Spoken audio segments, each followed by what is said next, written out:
La diligencia.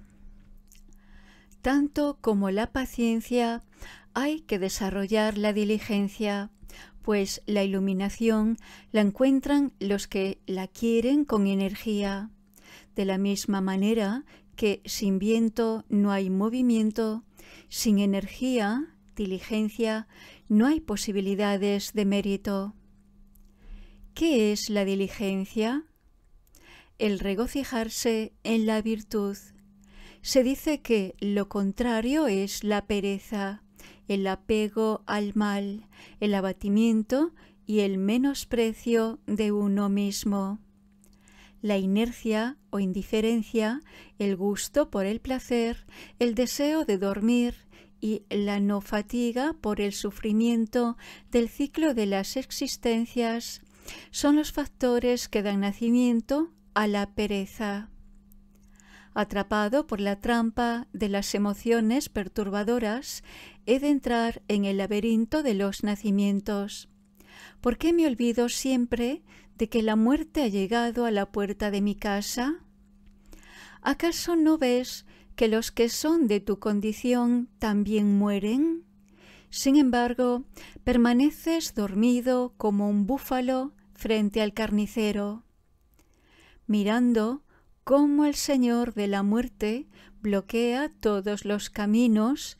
¿Cómo puedes complacerte así en el comer y en el acostarte para dormir? Tan pronto como la muerte se haga presente, en ese momento sentirás la necesidad de acumular méritos. Pero entonces, incluso si abandonas la pereza, será ya demasiado tarde para que te puedas servir de algo. Esto no ha sido hecho, esto otro solamente empezado y aquello ha quedado a medio hacer. Y cuando inesperadamente llega el Señor de la muerte, pensamos, exclamamos: ¡ay, estoy perdido! Cuando mis familiares pierdan la esperanza, sus ojos hinchados por el sufrimiento y rojos de tanto llorar, tendré la visión de los mensajeros del Señor de la muerte. Atormentado por el recuerdo de mis actos negativos, escuchando ya los sonidos de los infiernos, manchado mi cuerpo por los excrementos, ¿qué hacer al marcharme así de la vida, en pleno delirio?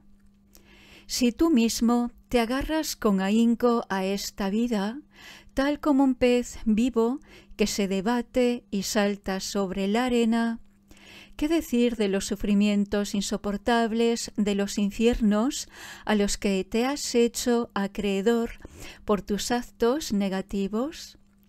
¿Cómo puedo permanecer así, tan tranquilo y feliz, cuando he cometido actos que conducen a los infiernos muy calientes, en los que mi carne viva sentirá como es hervida en agua?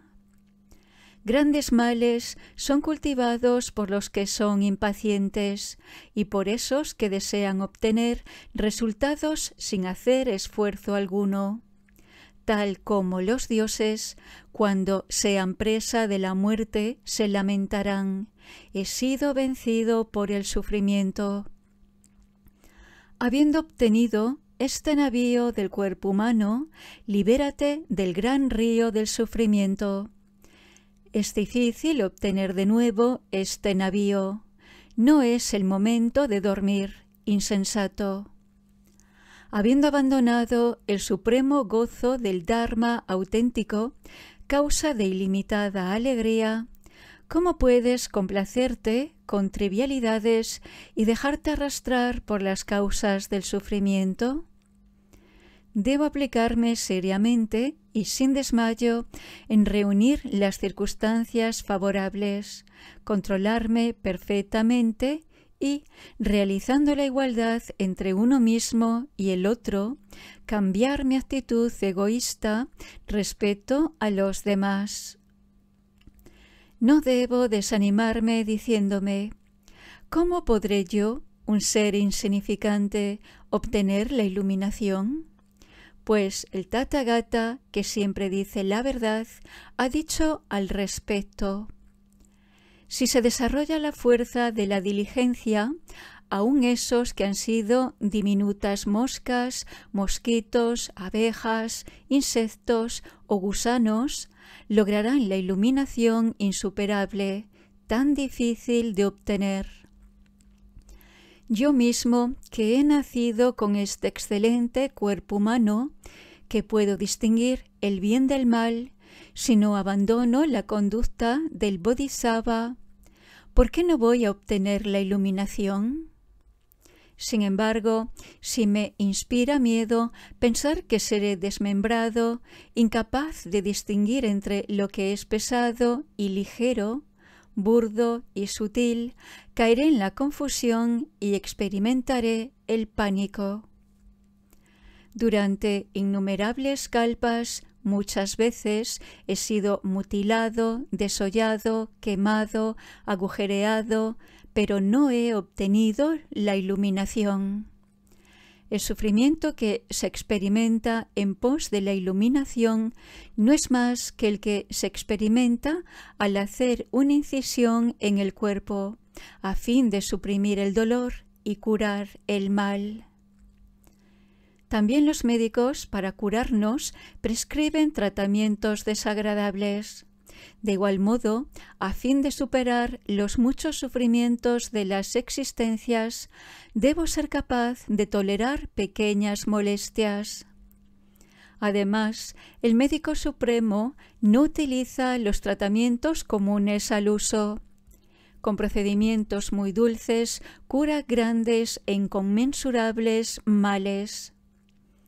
Al principio, el maestro me implicará en el don de la generosidad, como dar comida, por ejemplo, y seguidamente, una vez habituado a ello, gradualmente me inducirá a ofrecer mi propia carne. Cuando seamos capaces de contemplar nuestro propio cuerpo como comida, tal como vegetales y demás, entonces, ¡qué alegría se experimenta al dar eso, la carne y todo lo demás! Por abandonar el mal no habrá sufrimiento, y por la sabiduría que de ello resulta, no habrá insatisfacción. Pero ahora, estando afligido mi espíritu por las conceptualizaciones erróneas, mi cuerpo sufre. Si a causa de la virtud adquirida el cuerpo es feliz y por la sabiduría lo es el espíritu, incluso si reside en el ciclo de las existencias para el bien de los demás, ¿por qué los compasivos habrían de sentirse desalentados? En este sentido ha sido dicho, en particular para los sávakas, que por la fuerza del espíritu iluminado se consumen las negatividades previas y se reúne un océano de méritos. Así pues, quien ha montado en el caballo del espíritu iluminado que disipa toda ansiedad y fatiga, y conoce este espíritu que va de gozo en gozo, ¿cómo podría caer en el desánimo? A fin de obtener el beneficio de los seres, hay que cultivar la aspiración, la estabilidad, la alegría y el rechazo del mal. La aspiración se alimenta del miedo al sufrimiento y de la observación de sus propias cualidades y beneficios.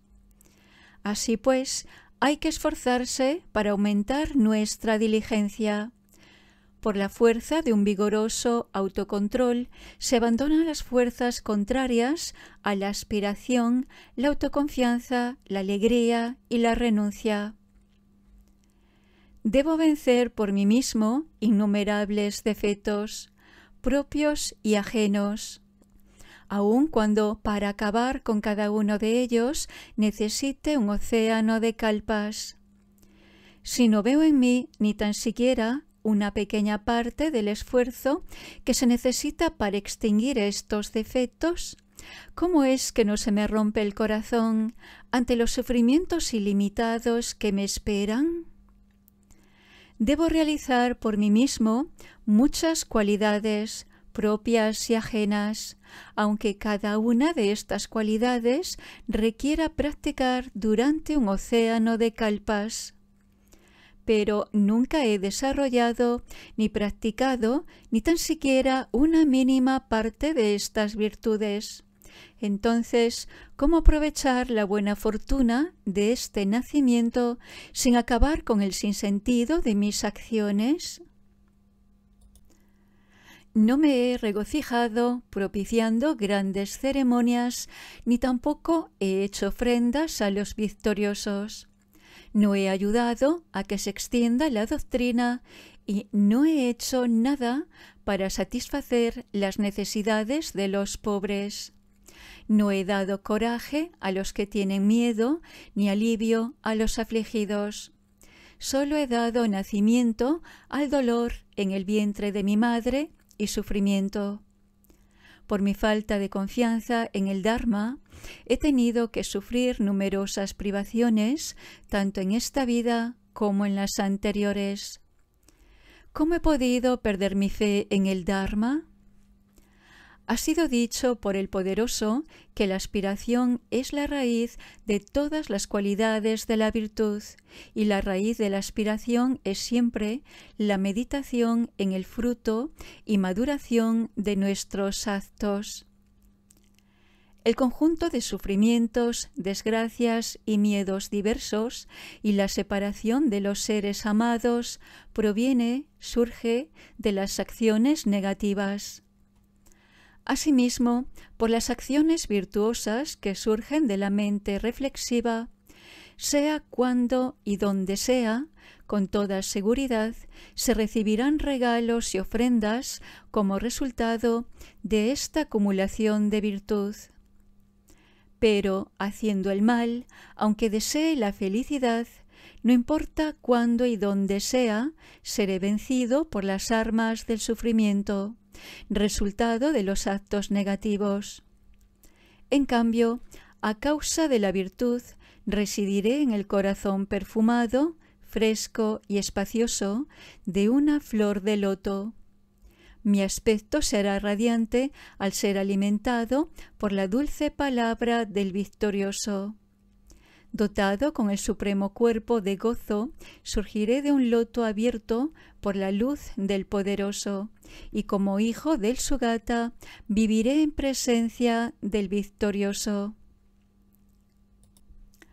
Pero, exhausto, debido a mi gran falta de virtud, mi piel será desgarrada sin piedad por los esbirros del Señor de la muerte. Perforarán mi cuerpo con líquido de cobre fundido, más ardiente que el fuego. Atravesado por dagas y espadas incandescentes, mi carne será cortada en 100 pedazos, reunidos y desparramados de este modo sobre un suelo al rojo vivo. Por esto debo confiar en la virtud y meditar con pura atención. Habiendo empezado a seguir las prácticas rituales del insigne guía Vajra, del Vajradhapa Sutra, debo meditar con intrepidez. En primer lugar, habiendo examinado lo que he de hacer, he de ver si puedo o no hacerlo.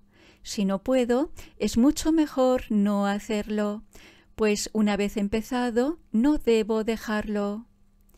En caso de habituarme a dejarlo, en esta vida y en las siguientes aumentarán mis negatividades y sufrimientos, y cuando llegue el tiempo de recoger los frutos de mis acciones virtuosas, estos serán inferiores e incluso se perderán. Tercero, debo tener la seguridad de poder superar los velos kármicos y las emociones perturbadoras. He de pensar que soy capaz de hacerlo completamente solo. Con esta confianza en mí mismo, debo aplicarme a la tarea.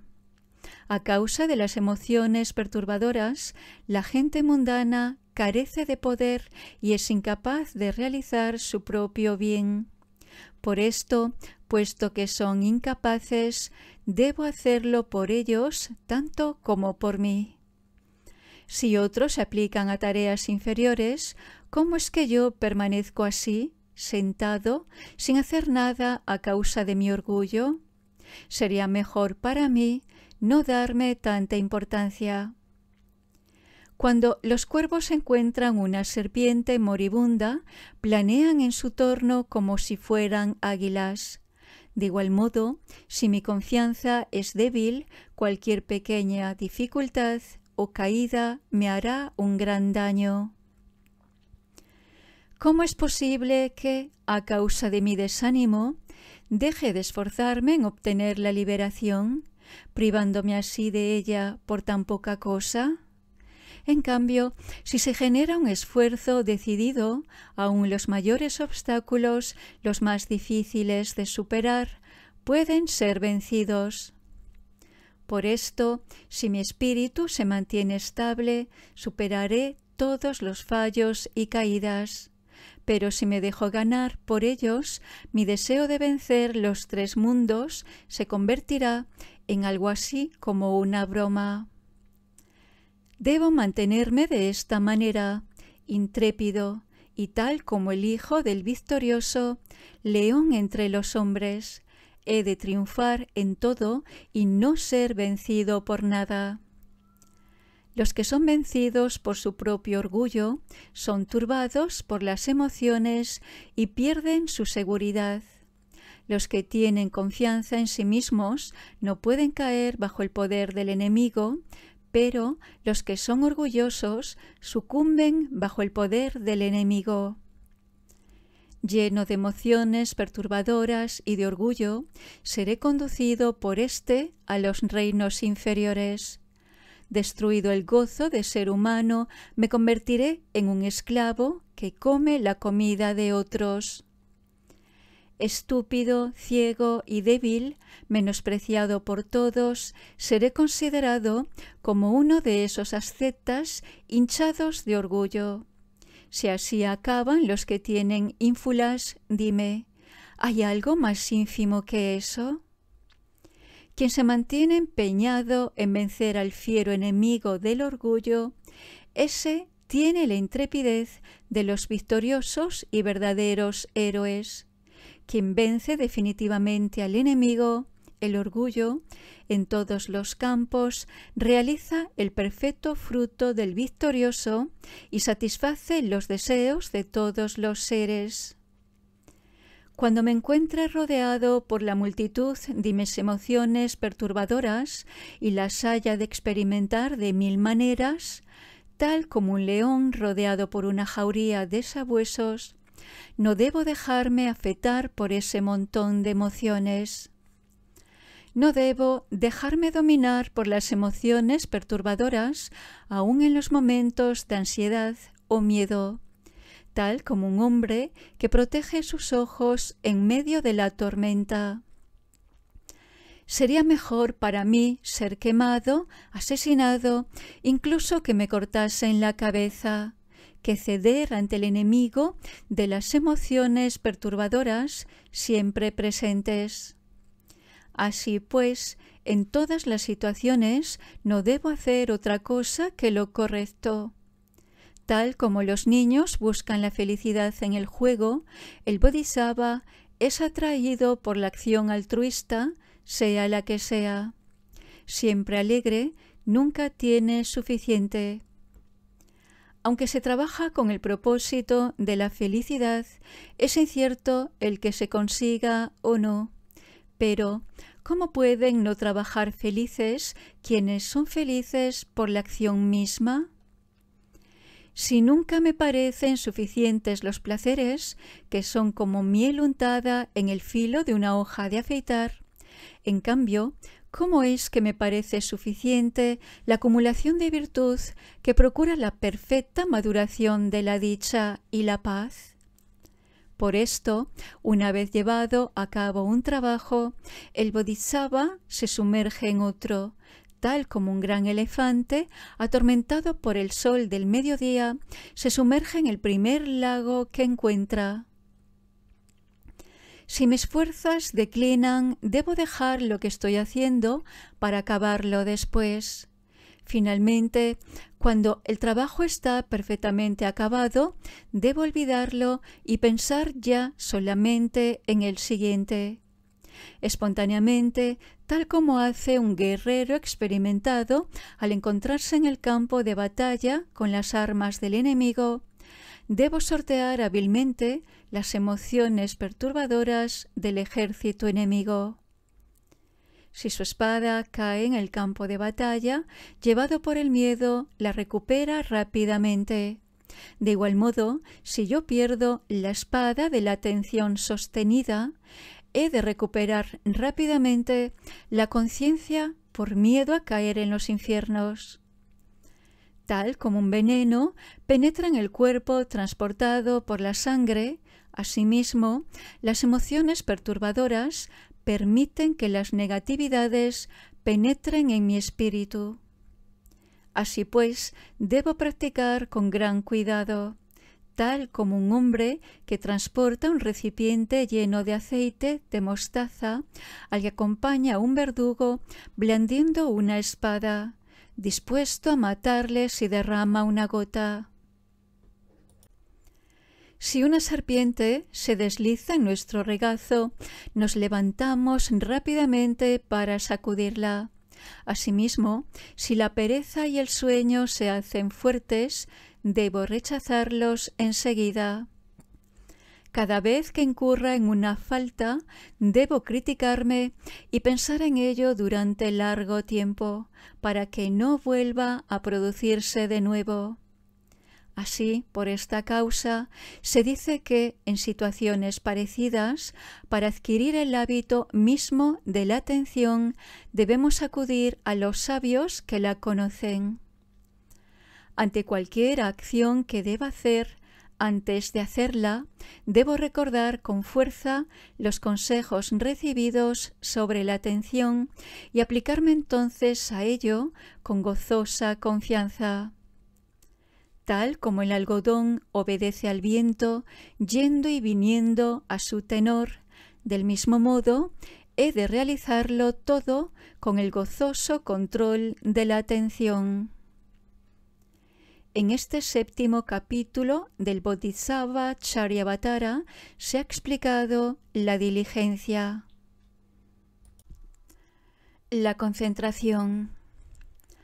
De este modo, habiendo desarrollado la diligencia, es necesario que la mente permanezca concentrada, pues el hombre distraído cae entre los caninos de las emociones perturbadoras. En la soledad del cuerpo y del espíritu no surgen las distracciones. Por ello, se debe abandonar el mundo y desechar completamente las conceptualizaciones. No se abandona el mundo a causa del apego familiar y por el deseo de los bienes materiales. Por esto mismo, debo abandonar completamente todo esto y seguir la conducta de los sabios. Habiendo visto que las emociones perturbadoras son vencidas por la visión suprema, Vipassana, Lacton, propiciada por la perfecta calma mental, Shamatha, Chiné, lo primero es procurar la calma mental que se realiza con la certidumbre gozosa del desapego al mundo. El ser transitorio que tiene un gran apego por otro ser transitorio no podrá ver a su bien amado durante millares de vidas. Si no lo veo, soy infeliz y mi mente no puede permanecer en paz, y si lo veo, nunca tengo bastante y soy atormentado por el deseo como antes. Si permanezco apegado a los seres, se oscurece completamente la perfecta verdad última. De todas las cosas, mi renuncia al mundo es destruida y, finalmente, vuelvo a ser torturado por el sufrimiento. Puesto el espíritu solamente en esas cosas, esta vida transcurrirá sin sentido. Aunque el Dharma es inmutable, seré destruido por el apego a mis amigos y familiares transitorios. Si mi conducta es igual a la de los seres inmaduros, también lo será mi destino, y ciertamente iré a parar a los reinos inferiores. Pero si, por fortuna, no me conduzco igual que ellos, ¿qué sentido tiene poner mi confianza en los seres mundanos? En un instante se hacen mis amigos y al siguiente instante se convierten en mis enemigos, puesto que se disgustan incluso en situaciones felices. Es difícil complacer a tales seres. Si les digo algo virtuoso, se enfadan y me desvían del bien, y si no escucho lo que me dicen, se irritan, por lo que van a parar a los reinos inferiores. Tienen celos de sus superiores, competencia respecto a sus iguales y arrogancia para con los inferiores. Vanidosos cuando se les alaba, se irritan cuando se les dice algo desagradable. Nunca se obtiene provecho alguno con los seres samsáricos. Si te asocias con los seres ordinarios, es seguro que nunca obtendrás provecho alguno, sino que perderás el tiempo como los niños, ufanándote de lo tuyo, despreciando a los otros y hablando de los goces de la vida.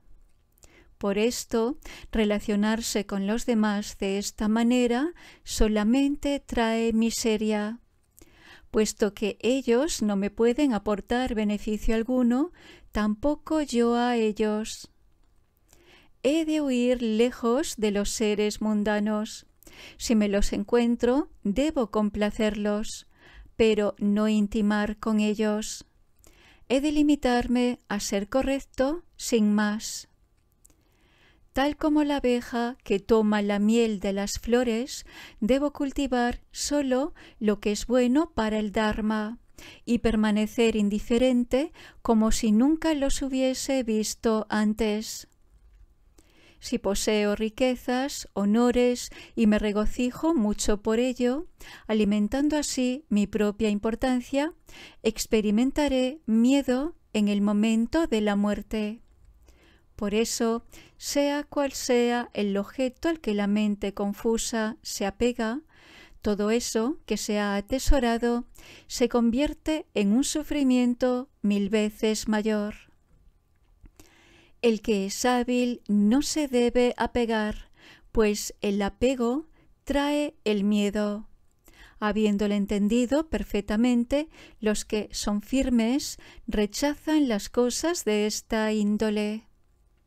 Aunque resulte que pueda tener muchas riquezas, fama y celebridad, por muchas riquezas y renombre que haya adquirido, cuando llegue la muerte no podré llevarme nada.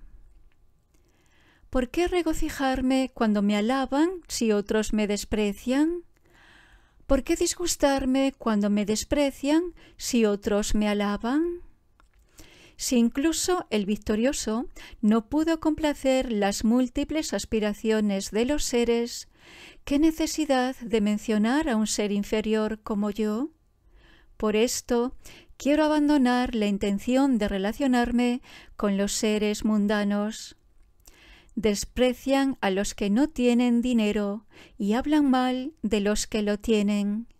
Difícil asociarse con seres de tal naturaleza, tan difíciles de alegrar. Ha sido dicho por los Tathagatas que no se debe establecer amistad con los seres mundanos, sean quienes sean, pues estos seres pueriles no buscan más que su propio interés, por lo que nunca son felices.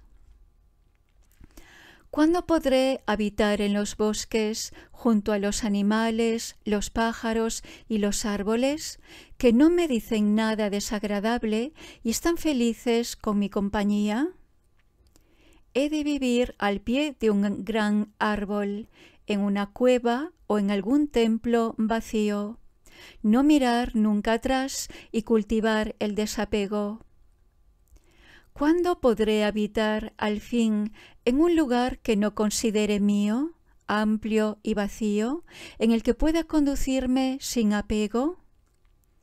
¿Cuándo llegará el momento de vivir sin miedo, con un bol de mendicante y las pocas cosas necesarias, llevando ropas desechadas por todos y sin tener que esconder este cuerpo?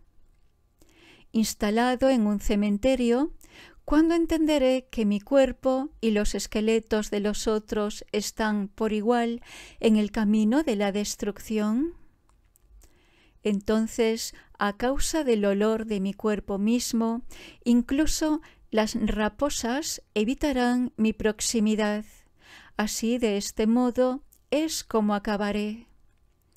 Aunque este cuerpo aparece como algo único, la carne y los huesos crecen en mutua dependencia, y del mismo modo que los amigos y demás seres queridos serán separados y destruidos.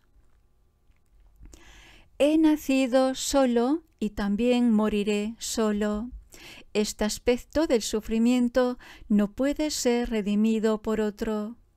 ¿Para qué sirven entonces los amigos que obstaculizan mi práctica? Del mismo modo que los que están de camino se detienen en un lugar, asimismo, los que se encuentran en el camino de las existencias se detienen en esta vida. Mientras todos están afligidos por las cosas del mundo y hasta que este cuerpo sea llevado por los 4 porteadores, yo me iré al bosque. Sin amigos y sin rencor, mi cuerpo en gozosa soledad, dado ya por muerto, cuando esto suceda, no habrá lamentos. Al no haber nadie cerca de mí que me perturbe con sus lamentos, nadie me distraerá de la presencia de Buda. Por esto, debo vivir solo conmigo mismo, feliz y tranquilo, y con pocas dificultades, en un bosquecillo muy hermoso y alegre, en el que apaciguar todas las distracciones. Abandonando todo otro pensamiento, con el espíritu concentrado, debo esforzarme a fin de controlarlo hasta lograr el estado de ecuanimidad. Los deseos ocasionan un montón de males, tanto en este mundo como en el siguiente. En este somos matados, esclavizados, mutilados, y en el siguiente realizamos los infiernos. A causa de mis muchos requerimientos, idas y venidas, anteriores entre rufianes y alcahuetas en busca de mujeres para mi satisfacción, no he evitado las negatividades ni la mala reputación. Por querer satisfacer esta necesidad carnal, me he instalado, sin embargo, en el temor. Si me entrego completamente a ella, ¿dónde encontraré el estado de supremo gozo? Si no son otra cosa que esqueletos sin identidad ni autonomía, ¿por qué me siento tan seducido y completamente obsesionado por las mujeres en lugar de irme más allá de esta miseria? Antes, cuando me encontraba con su rostro cubierto por un velo, lo primero que hacía era intentar levantárselo, tirar de él, y aunque no fuera la primera vez que era desvelada, ella bajaba siempre púdicamente los ojos. Pero ahora, ¿por qué quiero huir, perturbado por las emociones, al ver su rostro desvelado por los buitres? Tanto como la protegía antes de la mirada de los demás, fueses quienes fuesen, ¿por qué ahora no la protejo de la gran codicia de los que se la comen? Ahora, viendo este montón de carne que están comiendo los buitres y otros pájaros, me doy cuenta de que he ofrecido adornos, sándalo y guirnaldas de flores a la comida de otros. Si me asusto al ver los esqueletos, aunque no se mueven, ¿por qué no me dan miedo esos cadáveres andantes que se mueven por unos pocos impulsos? Si deseo esto cuando está cubierto, ¿por qué no lo deseo cuando no lo está? Puesto que no tengo necesidad de ello, ¿por qué abrazarlo cuando está cubierto? Si la saliva y los excrementos, ambos, surgen exclusivamente de la comida, ¿por qué me gusta su saliva y no los excrementos? No encuentro ningún placer sexual en un cojín de algodón suave al tacto, pero lleno de deseo, confundido, me entrego a lo impuro sin pensar en el desagradable olor que desprende. La gente lujuriosa, perversa y obcecada dice que no puede acostarse solo con algodón, aunque sea suave al tacto. Al contrario, solo pensarlo, esto les produce irritación. Si no me siento atraído por lo que es impuro, entonces, ¿por qué abrazar las partes de otros cuerpos que son jaulas de huesos conectados por músculos, pegado con el barro de la carne? Yo mismo estoy hecho de muchas cosas intrínsecamente impuras que he de experimentar continuamente, pero obsesionado por la impureza, deseo los sacos de basura de otros. Si me gusta su carne, deseo tocarla y verla. ¿Por qué no la deseo en su estado natural de cadáver? Pero si esto que deseo es su espíritu, resulta imposible tocarlo o verlo. Todo lo que puedo ver y tocar no es el objeto de la sabiduría. Entonces, ¿por qué debo abrazarlo sin sentido? ¿No es asombroso ignorar que el cuerpo de los demás es de naturaleza impura? Pero sí es muy sorprendente no advertir que el de uno mismo es intrínsecamente impuro.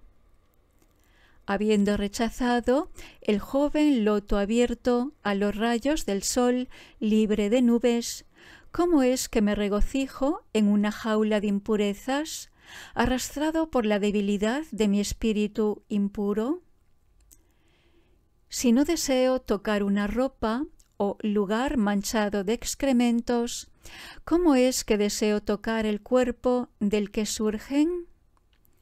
Si no tengo apego por lo impuro, ¿cómo es que abrazo las partes mórbidas de otro ser que se han desarrollado a partir de la semilla de una matriz impura?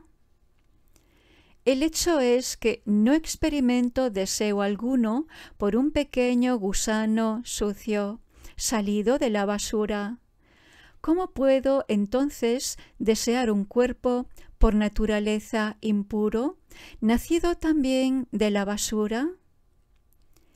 No solamente no repudias tu propia naturaleza impura, sino que, llevado por la concupiscencia, deseas otros sacos de impurezas.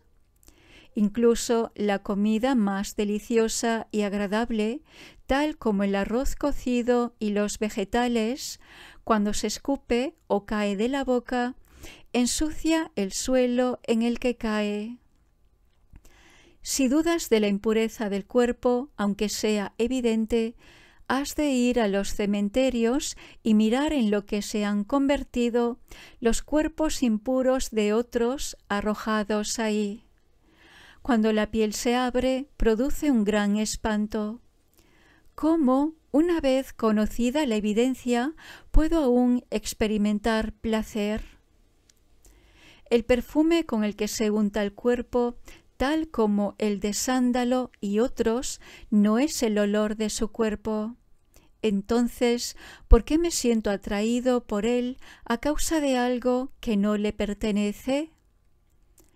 Si el cuerpo huele mal por naturaleza, ¿no es mejor el desapego al mismo? ¿Por qué los que desean las cosas insignificantes y fútiles del mundo lo untan con deliciosos perfumes? Además, ¿cómo aparece este delicioso olor del sándalo en el cuerpo? ¿Por qué apegarse a otros cuerpos a causa de un perfume que le es ajeno? La naturaleza del cuerpo desnudo, sucio de barro, los cabellos y las uñas largos, los dientes amarillos y malolientes, es temible por sí misma. ¿Por qué afanarme en limpiarlo? Es como limpiar el arma que te golpeará. Esta tierra está toda ella llena de locos que se agitan y empeñan en confundirse. Al ver solo esqueletos en los cementerios, la mente se aleja. ¿Qué alegría puedo experimentar en estos cementerios de las ciudades llenas de cadáveres andantes? Además, esas impurezas de la concupiscencia no se obtienen sin pagar un precio. Por intentar obtener su disfrute, me fatigo y sufriré el castigo de los infiernos. Cuando niño no podía ganar dinero, y cuando joven, ¿de qué recursos disponía para gozar de ello? Ahora, ya viejo, en el límite de la vida, ¿qué hacer con el deseo? Algunos, para satisfacer los placeres carnales, trabajan a lo largo del día hasta extenuarse completamente y así vuelven a casa rendidos y se echan a dormir como cadáveres.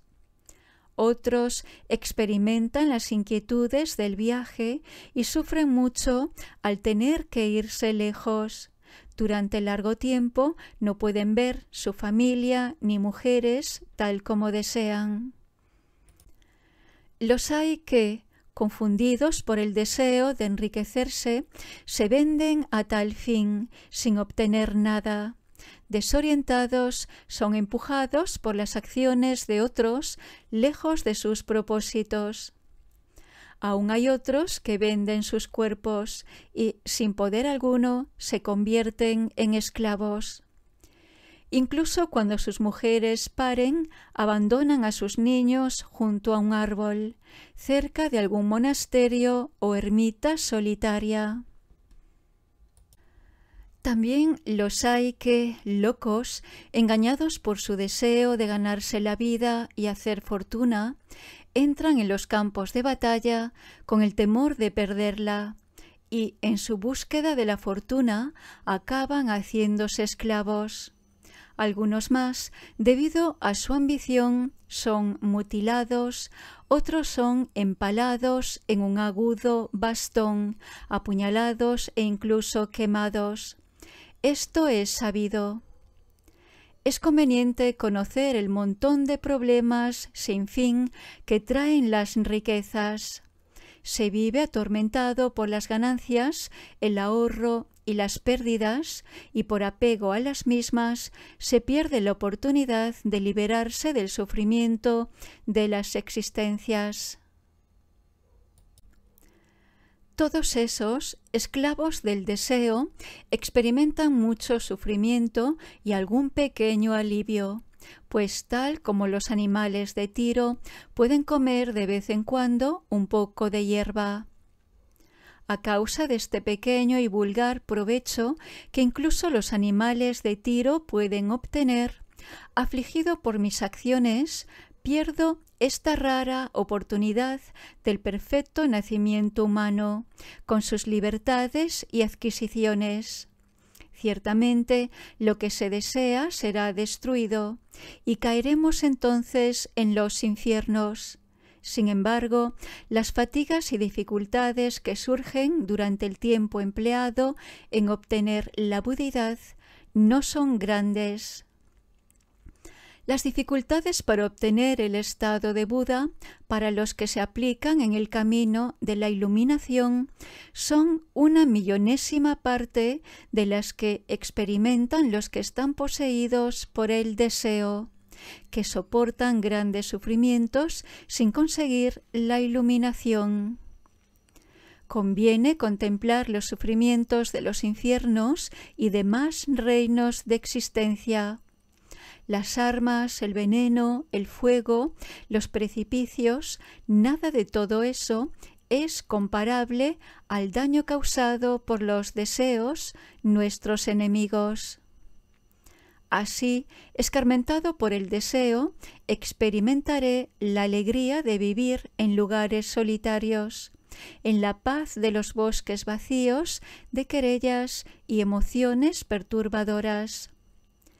Los que son afortunados gozan de bellas casas de grandes piedras planas, oreadas por el olor del sándalo a la luz de la luna, y se pasean con la brisa de los bosques silenciosos y apacibles, pensando en la manera de beneficiar a los demás.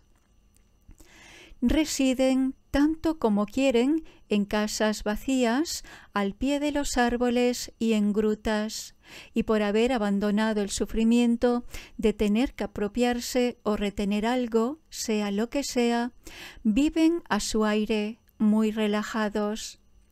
Viven independientes, libres de deseos y ataduras con otros seres. Difícilmente, incluso los poderosos, pueden conseguir una existencia tan satisfactoria y feliz. De esta manera, reflexionando sobre las cualidades de la soledad, apaciguan completamente los pensamientos y meditan en el espíritu iluminado. En primer lugar, me esforzaré en meditar sobre la igualdad de uno mismo y los demás.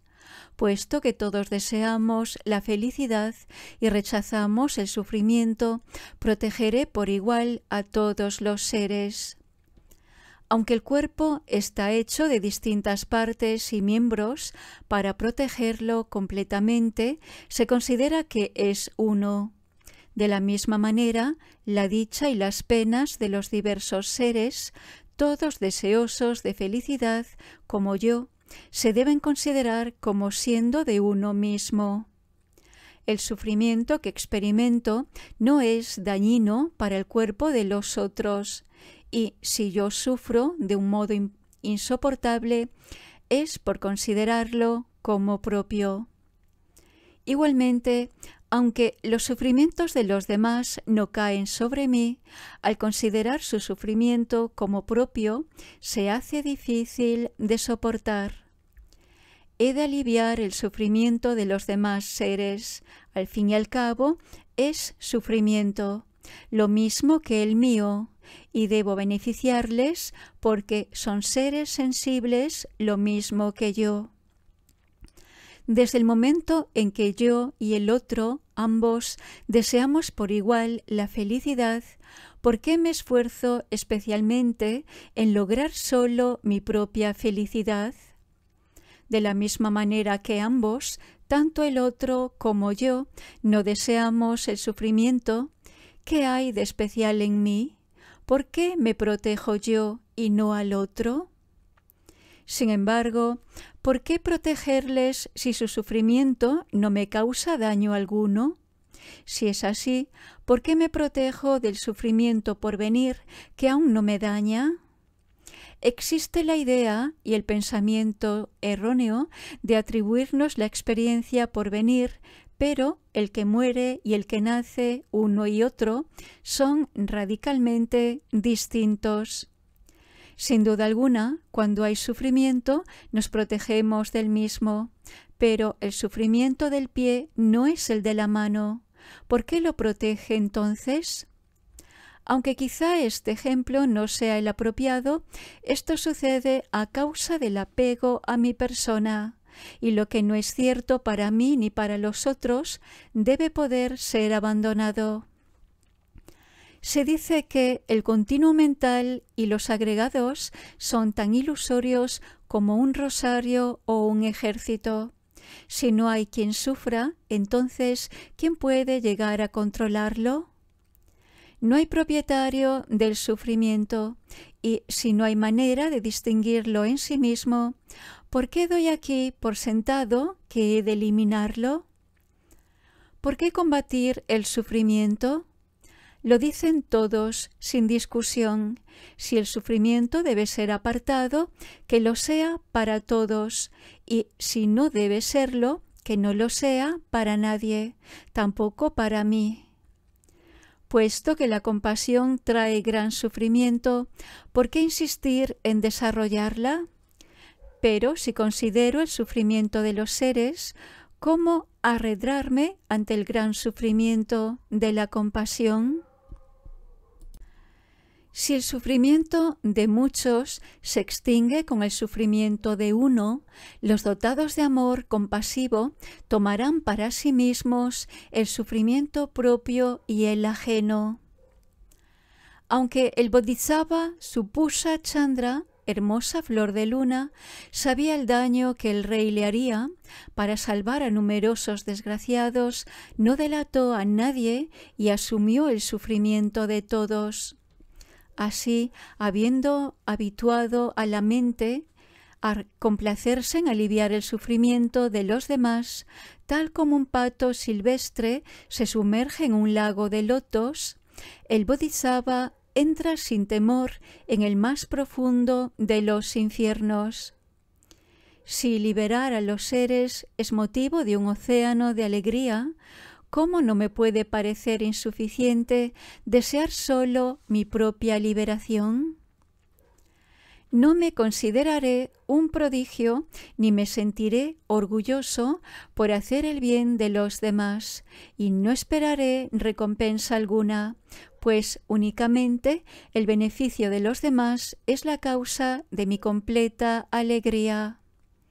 Por esto, tal como me protejo de lo desagradable, por minúsculo que sea, llevado por el espíritu de la compasión, he de proteger así a los demás como a mí mismo.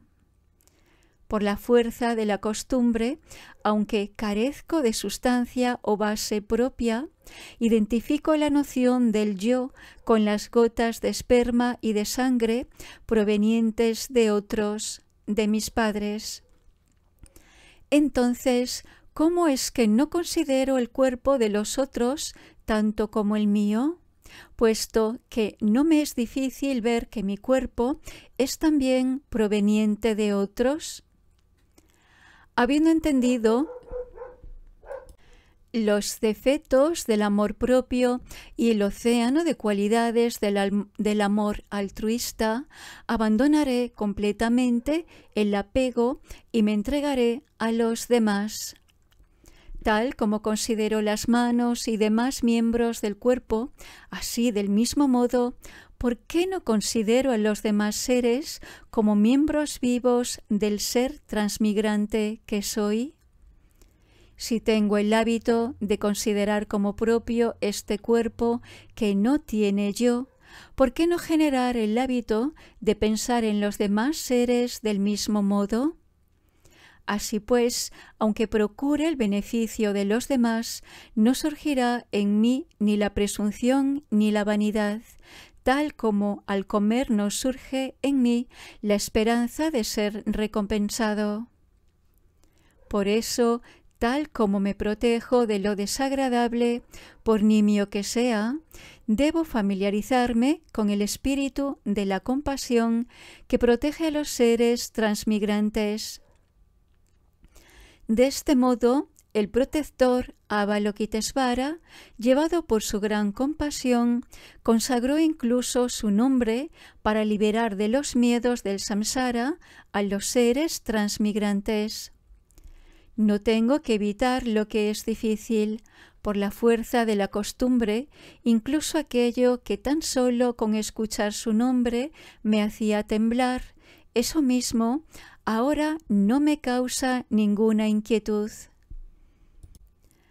Así, quienquiera que desee obtener rápidamente protección para sí mismo y para los demás, debe practicar el sagrado secreto de cambiarse uno mismo por los demás.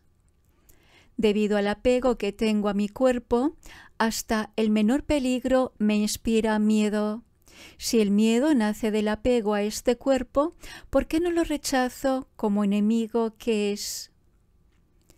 Por el deseo de encontrar la manera de aliviar el hambre, la sed y las enfermedades del cuerpo, acecho a los pájaros, peces y demás animales para matarlos.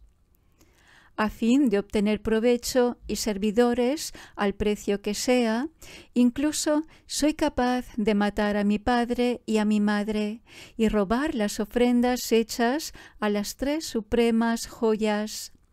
De este modo acabaré quemándome en los infiernos más profundos. ¿Qué hombre sabio querría proteger y venerar su cuerpo? ¿No lo despreciaría más bien y lo miraría como un enemigo? Si lo doy, ¿qué quedará para mí? Así, por el egoísmo, se entra en el camino de los demonios. Si me lo quedo, ¿qué podré dar? Así, por el deseo de beneficiar a los demás, se adquieren las cualidades de los dioses. Si perjudico a otros por mí, seré atormentado en los infiernos, pero si me sacrifico por los demás, obtendré lo mejor de todo. Por tenerme en gran estima, iré a parar, feo y estúpido, a los reinos inferiores. Pero si me entrego a los demás, obtendré una existencia feliz, colmada de honores. Si utilizo a otros para mi propio beneficio, experimentaré la servidumbre y demás, pero si procuro el beneficio de los demás, recibiré los más altos honores y prestigio.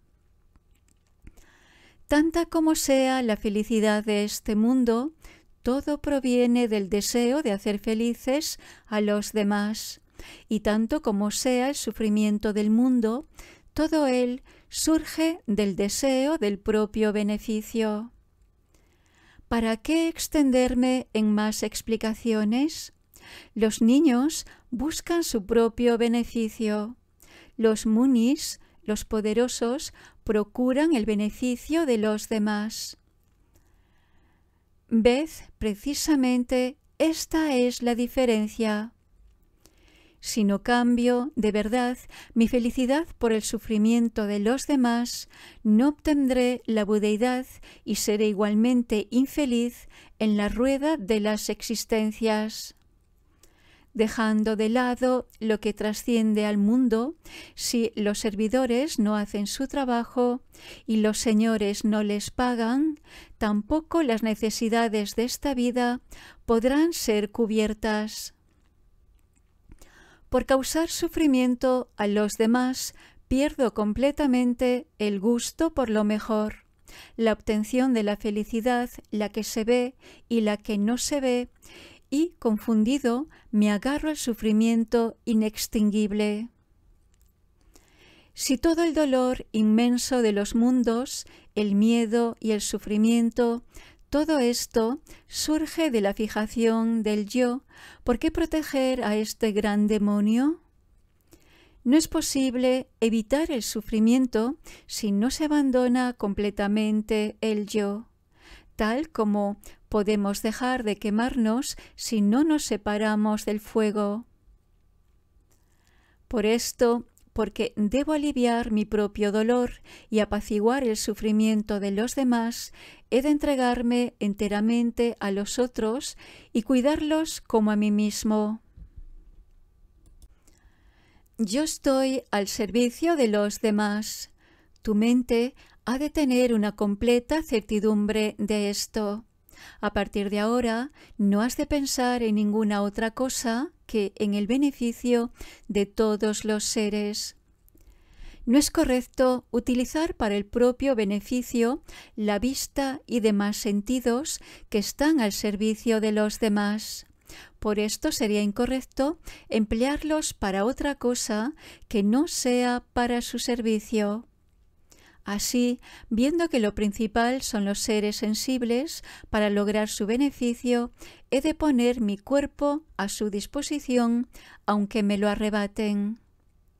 Al considerar a los diversos seres inferiores como a mí mismo y a mí como siendo verdaderamente uno de ellos, meditaré sobre los celos, la envidia y el orgullo con el espíritu libre de conceptualizaciones. Él es honrado y yo no. Él es rico y yo carezco de recursos. Él es alabado y yo despreciado. Él es un ser feliz y yo un desgraciado. Yo he de trabajar mientras él permanece en la felicidad misma. Él es grande en el mundo y yo un ser inferior sin cualidades ni prestigio. Pero, ¿quién no tiene cualidades? Yo albergo en mí mismo todas las cualidades. Comparado con algunos, soy inferior, pero comparado con otros tantos, soy superior. Dado el deterioro de mi conducta, a causa del poder de las emociones perturbadoras, pierdo el control. Necesito curarme de la manera que sea, aunque el tratamiento me resulte doloroso. De todos modos, si este yo no me cura, ¿por qué me desprecia? ¿Qué hacer con sus cualidades que son de y para el yo? Por su falta de compasión para con los seres que se encuentran en la boca envenenada de los reinos inferiores, externamente se muestra orgulloso de sus cualidades y hace por rebajar a los sabios. En presencia de sus iguales, a fin de superarlos en honores y riquezas, incluso está firmemente dispuesto a querellarse con ellos para conseguirlo. Por todos los medios a su alcance, mostrará sus cualidades al mundo entero, pero no dejará hablar a nadie de las cualidades de ningún otro, sean las que sean. Así pues, escondiendo sus defectos será venerado, pero no así el otro, y a partir de sus riquezas y ganancias superiores será cubierto de honores, pero no así el otro. Durante largo tiempo ha esperado ver con regocijo cómo el otro caía en lo incorrecto y era escarnecido a su vez, objeto de burla para todo el mundo. He aquí al que, llevado por sus emociones perturbadoras, quiso competir conmigo, pero ¿es o no es igual a mí en estudios, inteligencia, educación, rango o riqueza? Así, al escuchar sus cualidades proclamadas por todos, se le erizan los pelos de placer y goza de la más completa satisfacción.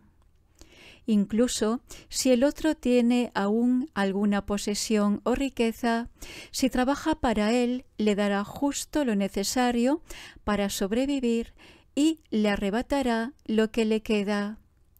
He de quebrantar su felicidad, hacerle pagar el daño que me ha hecho siempre. Por causa suya he sido perjudicado cientos de veces en el ciclo de las existencias. Aunque tu mente ha pasado innumerables kalpas haciendo y deseando su propio beneficio, causándote por ello grandes fatigas, tú solo has obtenido sufrimiento. Por esto, a partir de ahora, me entrego definitivamente al beneficio de los demás y, puesto que la palabra de Buda es infalible, en el futuro veré el fruto. Si en el pasado hubiera actuado así, una situación como esta, carente de la perfecta felicidad de Buda, no sería posible. Así como concibes como propia la gota de esperma y de sangre de otros, asimismo tienes que habituarte también a considerar al otro. Al haber analizado meticulosamente el pensamiento del otro, si aparece algo en mi cuerpo que puede ser usado para su beneficio, me privaré yo mismo de ello para dárselo. Soy feliz y el otro no lo es. Soy enaltecido y el otro rebajado. Soy beneficiado y el otro no. ¿Por qué no tengo celos de mí mismo? ¿Qué hacer? ¿Cómo actuar en la vida? Por medio del examen de mis defectos, he de separarme de la propia felicidad y tomar sobre mí el sufrimiento de los demás. Incluso las faltas cometidas por los demás, he de asumirlas como propias. Y las mías, aunque sean pequeñas, he de admitirlas abiertamente delante de todos. He de proclamar la fama del otro y ocultar el brillo del propio prestigio. Tal como un sirviente ordinario, debo emplearme para el beneficio de todos. Esta naturaleza defectuosa no debe ser alabada porque tenga algunas cualidades transitorias. Así pues, aunque tenga alguna de estas cualidades, no he de darlas a conocer a nadie. En resumen, a fin de ser útil y con el propósito de beneficiar a los seres sensibles a los que he perjudicado, sea cual sea el daño que les haya hecho, que caiga sobre mí. Debo dejar a un lado las maneras violentas y no ser arrogante. He de actuar como una recién casada, modesta, tímida y con discreción. Así pues, lo que has de hacer es mantener esta actitud y no proceder como antes. Debes controlar esto, pues, de otro modo, si fallas, se acabará tu oportunidad presente, será el fin. De todos modos, aunque has sido advertido, tu espíritu no hace caso. En función de ello, caerás en toda clase de errores y tú mismo acabarás destruyéndote. Pero el tiempo en el que tú me dominabas ha pasado. Ahora veo por mí mismo cuál es tu naturaleza. Hagas lo que hagas y donde sea, destruiré tu arrogancia. Ahora mismo he de destruir este pensamiento de acumular para mi único provecho. Te voy a poner al servicio de otros, no me acobardaré y les ofreceré mi energía. Pues si me distraigo y no te doy a los seres, tú mismo, con toda seguridad, me entregarás a los guardianes del infierno. Así es como durante largo tiempo he sido empujado por ti al camino del sufrimiento. Recordándote con rencor, escarmentado, destruiré tu egoísmo. Si deseo ser feliz, no debo separarme de los demás para buscar mi propio beneficio. Y del mismo modo, si deseo ser protegido, he de proteger a los demás. Tanto como cuide mi cuerpo y lo proteja de todo, tanto caerá él mismo en la miseria. Por haber caído en este error, si mis deseos no pueden ser perfectos, ¿quién puede darle satisfacción sobre la tierra? Incapaz de satisfacer mis deseos, quebrantado por las emociones perturbadoras, surge el descontento. Pero si por el contrario no dependo en nada de todo eso, entonces ni tan siquiera me daré cuenta de lo que falta en mi patrimonio. Por esto, al deseo del cuerpo no se le debe dar la oportunidad de crecer. Percibirlo como inconveniente es su mejor riqueza. Al final, este cuerpo terminará convirtiéndose en polvo. Incapaz de moverse, dependerá de los demás.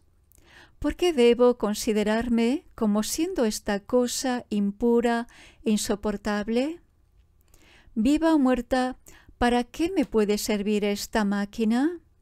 ¿En qué se diferencia de un montón de cualquier otra cosa? ¿Por qué no me puedo deshacer del orgullo? Por cuidar del cuerpo se cultiva el sufrimiento sin sentido alguno. ¿De qué sirven el apego y la aversión para esos que permanecen como un trozo de madera? ¿Por qué he de estar apegado y cuidarme así, si no me causa apego ni aversión e incluso me parece correcto ser comido por los buitres?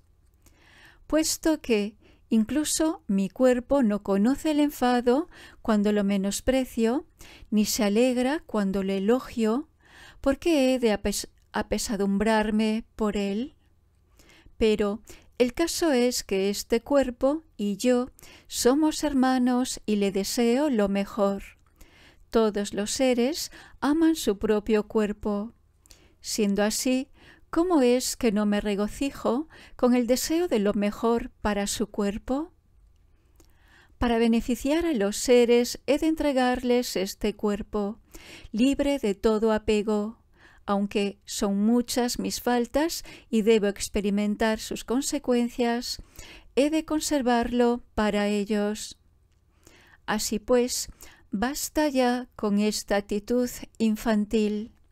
He de seguir los pasos de los sabios. Recordando sus consejos con atención, debo apartarme de la inconsistencia misma. Tal como los muy compasivos hijos de Buda, he de adquirir el hábito de la paciencia. Esforzándome día y noche, voy a ir más allá del sufrimiento hasta la liberación final. Con este propósito, a fin de despejar los velos, alejaré mi espíritu de la confusión y entraré en la meditación ecuánime con una perfecta y continua visualización. En este 8º capítulo del Bodhisattva Charyavatara se ha explicado la concentración meditativa.